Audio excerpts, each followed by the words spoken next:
Rafaela's point of view. Manang Olga, pakihatid siya sa kanyang kwarto, tura ni Clint. Humarap siya sa mga bata at nginitian sila Summer. Would you like to help me in the kitchen? Ngiting tanong niya sa kambal. Agad tumango si Summer at si Rain sa tanong. Humagikik si Summer. Yes, Daddy? Okay, let's make dinner now. Dahan-dahang nagangat ng tingin si Clint at bumaling sa akin.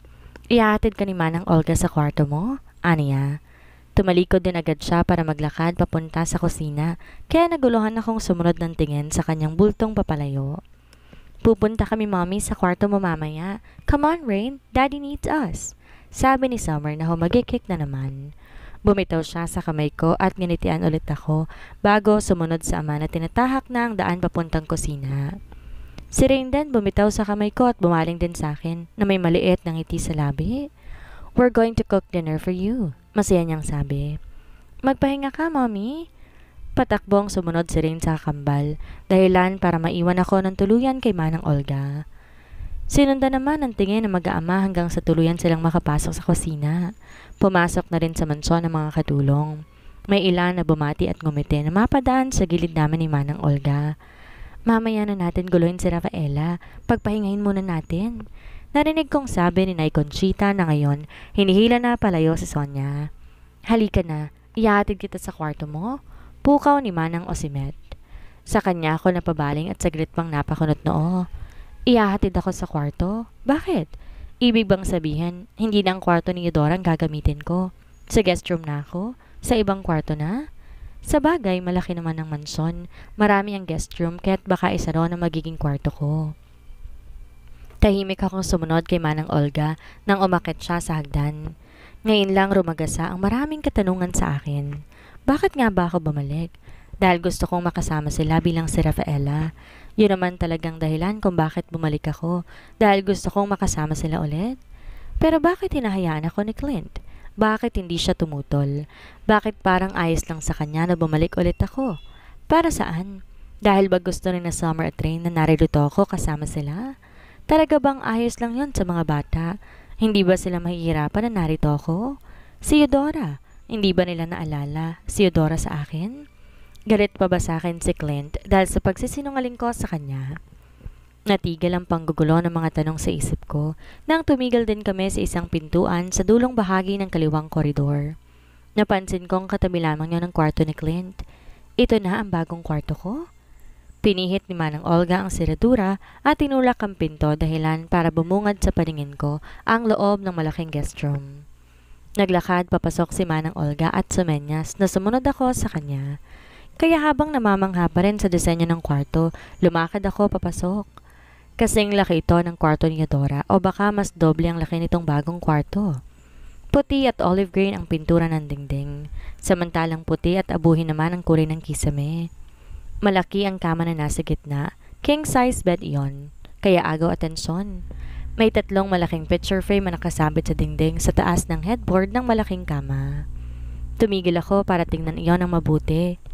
May kakaibang pagsipa sa puso ko na makita ang mga larawan ko yon. Ako mismo. Ang unang larawan ay nakasakay sa yate. Sa likod ko ay ang malawak na karagatan at ang railing ng yate. Sumasabog sa hangin ang magulo at mahaba kong buhok. Nakatanaw ang mga mata ko sa malayo at kalahati lamang ng mukha ko ang nakuhanan. Naaalala ko kung saan ito. Nung pauwi na kami ni Clint galing sa bakasyon, sumakay din kami sa yate. Hindi ko alam na palihim siyang kumuha ng litrato. Humakbang ako palapit sa kama.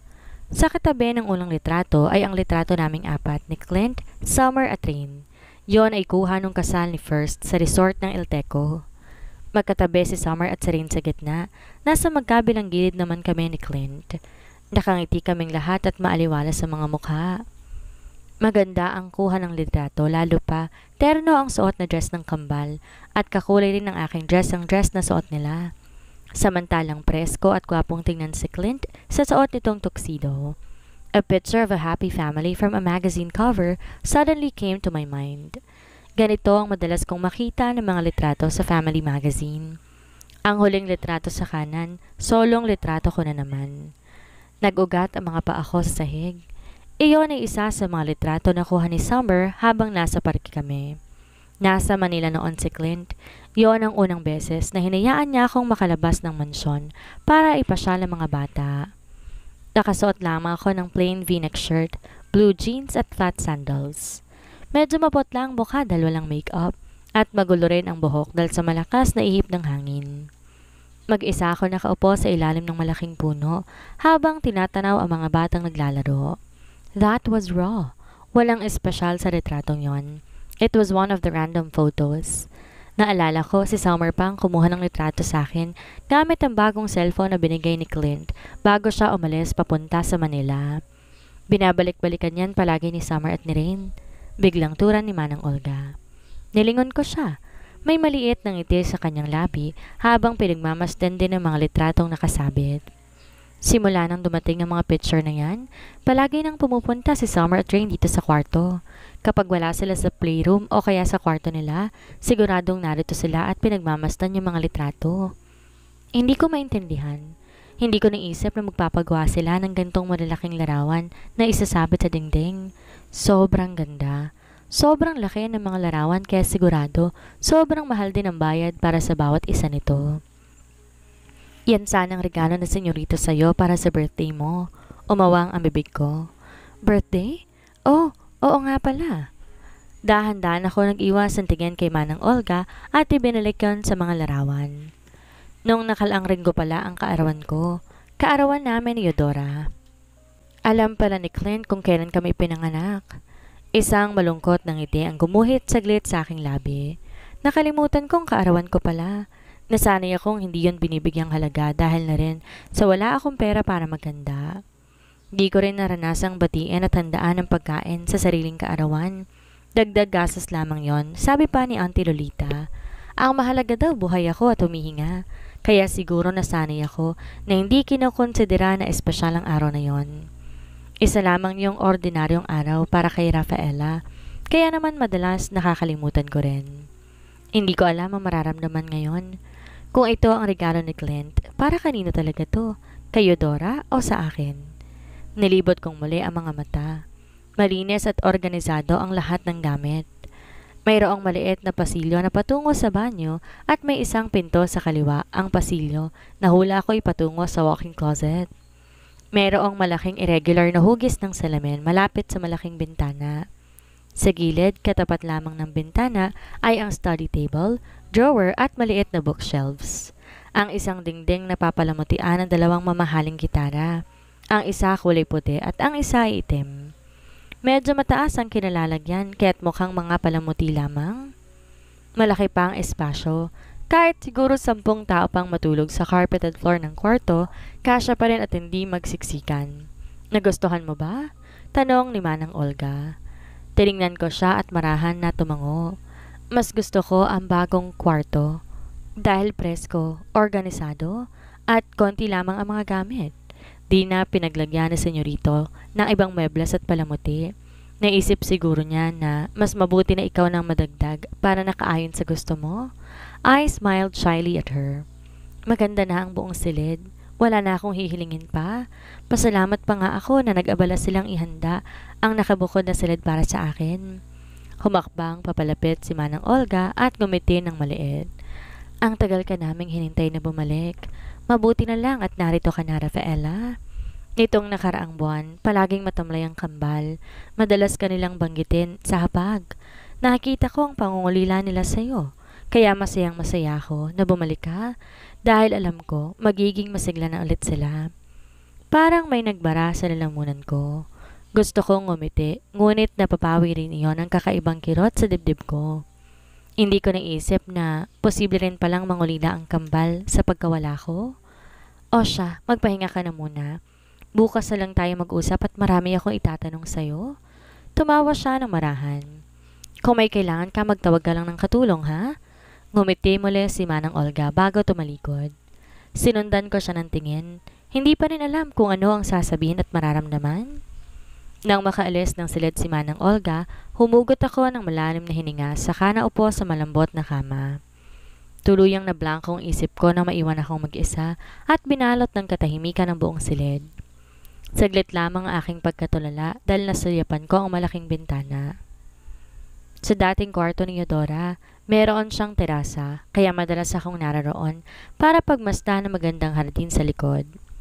Binuksan ko ang bintana at agad na umihip ang malamig na hangin. Tinatangay nito ang amoy ng gabi at halimuyak ng mga bulaklak mula sa hardin.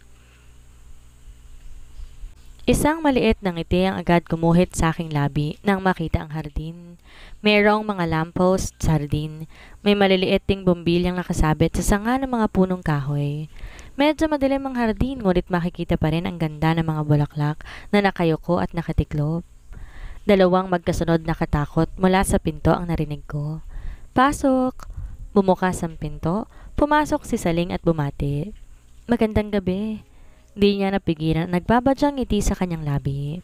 Ginantihan ko rin siya ng ngiti.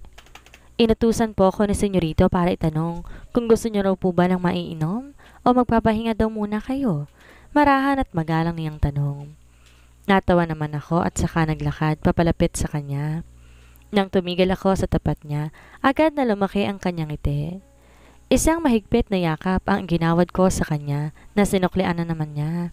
Namiss kita. Bulong niya ng buong puso. Akala ko, hindi na tayo magkikita eh. Nanginig sa huli ang kanyang boses. Lumayo ako sa kanya at napangiti lalo. Si Saling ang pinakamalapit na kasambahay sa akin. Dahil sa kanya, marami akong nalaman sa personal na buhay ni Eudora nang nangangapa ako ng impormasyon at kaalaman. Siya ang naging takbuhan ko noong mga panahon na yon. Kahit papaano, tinuring ko siyang kaibigan. Akala ko rin, Sonia. Sumingot siya at kumurap-kurap pa. Nangingiti ako habang pinagmamasdan ang pagpipigil niya na huwag maging emosyonal. Kaninang hapon nang ibinalita na Senyorita Clint kay Manang Olga na kasama kayang uuwi sa mansyon, hindi mo lang alam nagsisigawan kami sa tuwa. Natatawa niyang sabi. Si Manang Olga muntik pang atakihin sa puso. Kumunot ang noo ko pero natawa na marahan. Masyado naman eksahirado magkwento si Sonia. E paano ba naman kasi? Pinapahanap ka na ni Senyorito pero wala pa rin nakapagsasabi kung nasaan ka. Ilang linggo na siyang pabalik-balik sa Visayas. Nagbabaka sakali na may makuha siyang impormasyon na makakapagturo ko saan ka matatagpuan. Napawi ang ngiti ko. Tuluyang kumunot ang noo ko at nagsalubong ang mga kilay. Anong sabi mo? Pinapahanap niya ako? Oo. Tumango siya na marahan. Mga 2 linggo na. Siguro hindi na makatiis lalo pat walang ibang bukang bibig ang dalawang senyorita kung hindi ang makita ka ulit. Ngumiti si Sonia. Kumina ang kanyang mga mata na tila sa wakas natapos na ang kalbaryong kinakaharap. Nagpaalam sila kaninang umaga na pupunta ng San Gabriel. Akala ko bibisita lang sa mga kamag-anak nila. Yun pala, susunduin ka na. Sobrang saya namin, Rafaela. Kahit kami natuwa na nahanap ka na rin sa wakas sa Senyorito. Araw-araw kaming nananalangin ni Nay Conchita na sana bumalik ka na sa mansyon para hindi na maging matamlay ang kambal. Nasa baba sila ngayon nagluluto. Si Senyorito ang magluluto ng hapunan dahil unang gabi mo ngayon sa mansyon. Masayang sabi ni Sonia. Naparunok ako. Bababa na lang muna ako, Sonia, para may maitulong naman ako. Kahit papano, ayokong dalhin sa puso ko ang mga sinabi ni Sonia. Gusto ko lang isipin na dahil kay Summer at kay Rain, kaya ako dinala ni Clint sa mansyon. Kung naging matamlay ang kambal dahil sa pagkawala ko, siguro mas mabuti na rin na bumalik ako para kahit papaano ay maalagaan ko sila. Baka gusto lamang ni Clint na aliwin ko saglit ang mga bata. Maliban pa roon, wala na dapat akong aasahan pa. Nakasunod sa akin si Saling pababa ng hagdan. Di na rin naman siya nagsalita kaya tahimik kaming nakarating sa kusina kung saan naabutan kong kumakain ng ice cream si Summer habang nakatingin lamang si Rain kay Clint na ngayon ay abalang naghihiwa ng mga gulay. Siya nga ang magluluto. Mommy! Sigaw ni Summer na makita ako. Natigil si Clint sa paghihiwa ng mga sangkap at nagangat sa akin ng tingin. Ganon din si Rain na agad umayos ng upo ng sa high stool at gumiti. Come here, Mommy. Daddy is cooking. Maligayang sabi ni Summer na minuwestrang isa pang high stool sa tabi niya. Di ko nagawang lumapit agad dahil nagtagal pa ang tingin ko sa suot na apron ni Clint. Hindi pa siya nakakapagpalit simula kanina. Nakasuot pa rin siya ng itim na long sleeve. Nakatupi yon hanggang sa kanyang siko. Nakasuot siya ng pulang apron upang hindi madumihan ang kanyang damit. Saglit kong hinagod ng tingin ang kanyang kabuuan. He looks perfect. He still looks the same. Sinubukan kong mag-iwas ng tingin. Muli ako naglakad palapit sa high stool upang tabihan ng kambal. Walang ibang katulong sa kusina. Si Clint lamang mag-isa ang nagluluto, samantalang prenteng nakaupo ang dalawang presentita na nalilibang sa panonood ng kanilang ama. Nagbaba ako ng tingin sa ice cream cup ni Summer. Naubos na niya ang kalahati. You want ice cream, Mommy? Nakangiting tanong ni Summer. Sasagot pa lang sana ako nang maunahan ni Rain. Hindi pwedeng kumain ng ice cream si Mommy. She will lose her appetite if she eats ice cream now. Hindi nakakain si Mommy mamaya. Daddy cooks for her kaya't dapat yun munang kainin ni Mommy bagong dessert. Paliwanag pa nito. I smiled inwardly. Si Summer lamang kumakain ng ice cream, samantalang si Rain nagmamasid lamang kanina kay Clint. Dahan-dahan kong ibinaling kay Summer ang mga mata. Nakita kong matulis ang kanyang uso. Kinagat ko ang ibabang labi para pigilan ang nagbabadyang ngiti. I really miss my babies and their big differences. Daddy, Rain doesn't want to give Mommy ice cream? Sumbong ni Summer at mas lalo pang umuso habang nagpapaawa tumingin sa ama.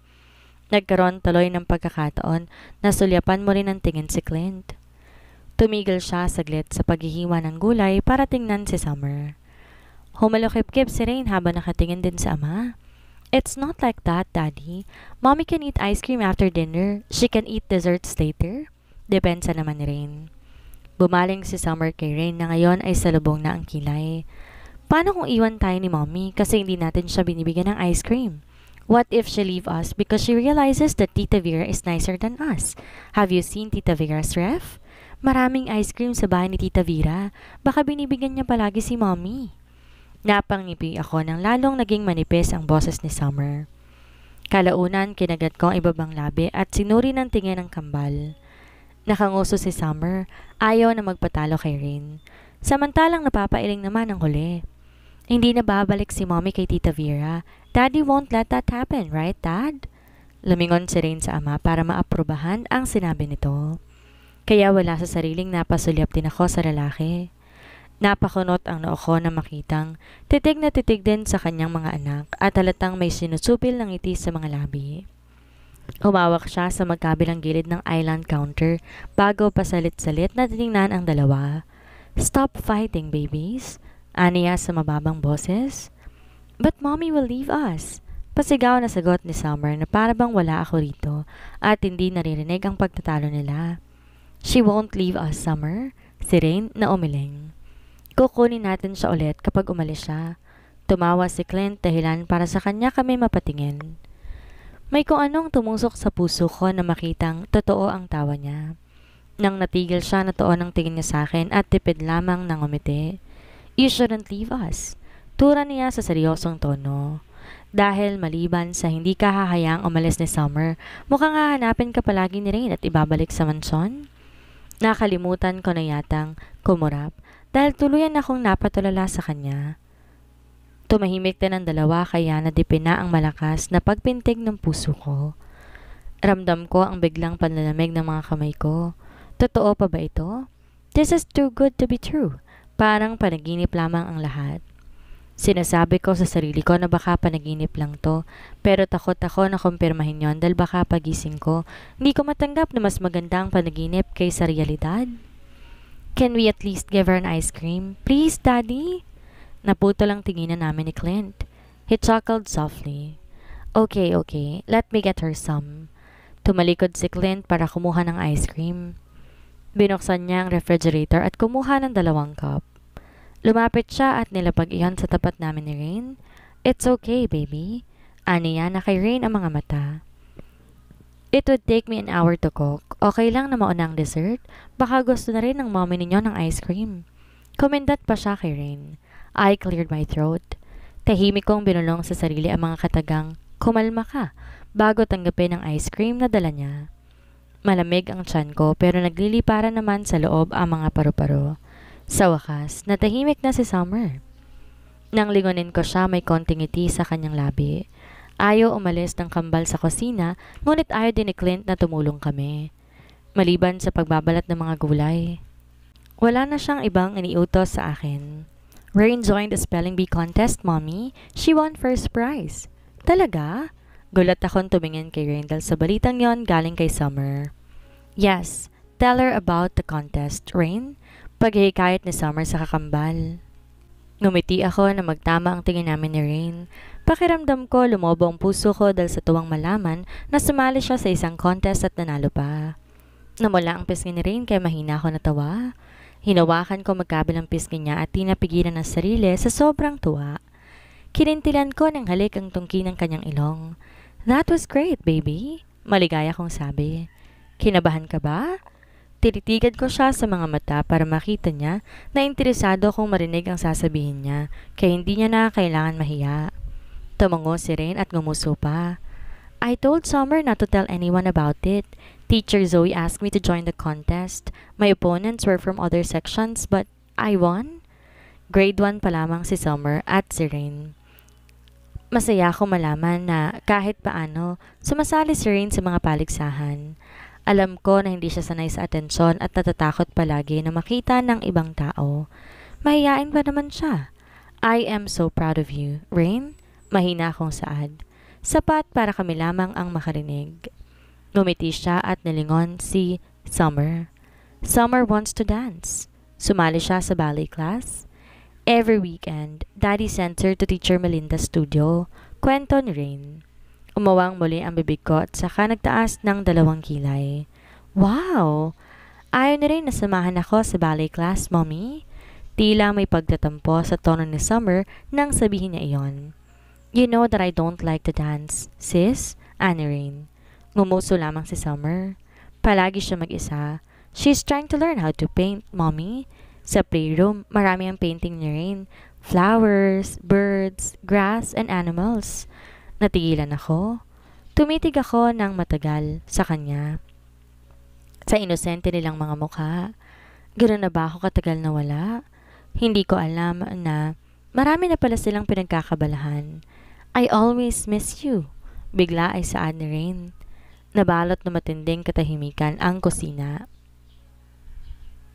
Narinig kong natigilan din si Clint sa ginagawa dahil sa sinabi ni Rain.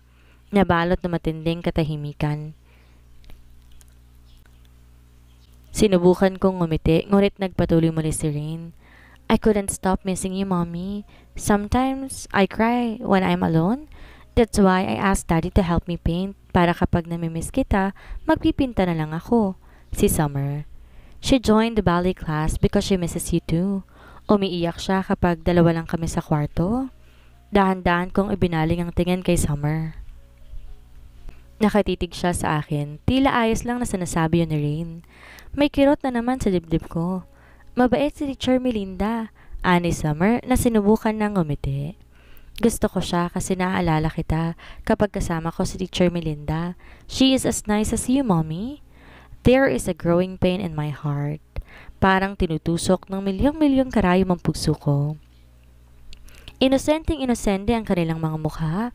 Wala silang ibang nais kung hindi ang maiparating sa akin na nangungulila rin sila sa pagkawala ko.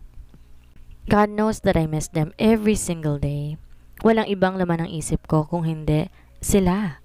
Umiiyak din ako sa gabi kapag nangungulila ako ng husto sa presensya nila. Gusto ko silang yakapin, ngunit di ko na nagawa. Hinaplos ko na lamang kanilang mga mukha.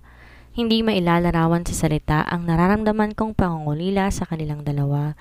Kaya habang narito ako, sisiguraduhin ko, napupunaan ko ng pagmamahal ang mga puso namin na nangulila ng ilang buwan. Naging maingay ang hapagkainan na matapos magluto si Clint at inihanda ng mga pagkain. Walang katapusan ng mga kwento ni Summer. Parang ilang buwan lang ako nawala sa kanila pero ang dami na nilang kwento. Maging si Rain, naging madaldal na rin habang kumakain kami. Tanging ngiti, tango at tawa naging tugon ko sa mga oras na yon. Wala na akong hindi hilingin pa, kundi ang wag magising sa panaginip na ito kung panaginip man. We won't sleep on your room tonight, Mommy, so you can have a beauty rest. Ani Rain na sinundan ng mariing pagtango ni Summer. Napagod din ako, Mommy, si Summer nang umiti. But we can now sleep soundly. Humagikik siya. Halos 1 oras kami sa hapag dahil mabagal kumain ng kambal. Mas madalas pa sila magsalita kaysa sumubo ng pagkain. Punong-puno ng enerhiya ang dalawa na animoy, hindi naman talaga napagod ngayong araw. Mabuti na lamang at mahaba ang pasensya ni Clint, kaya kahit na matagal kami sa hapag, nakapaghintay pa rin siya. Nagpaalam si Summer at si Rain, naaakit na sila para maglinis ng katawan at matulog na pagkatapos. Naiwan naman kami ni Clint kaya tumulong na ako kay Nasaling para magligpit ng pinagkainan namin. Ako na dyan. Lumapit si Saling para kunin ang mga dala kong plato, pero inalayo ko yon sa kanya. Ako na, Sonia. Kaya ko naman. Wala siyang nagawa. Hinayaan niya lang akong dumiretso sa kusina para dalhin ang mga plato. Sumunod sila na kapwa may mga dala din. Ganon din si Clint na inilapag sa gilid ng sink ang baso at ilang kubyertos.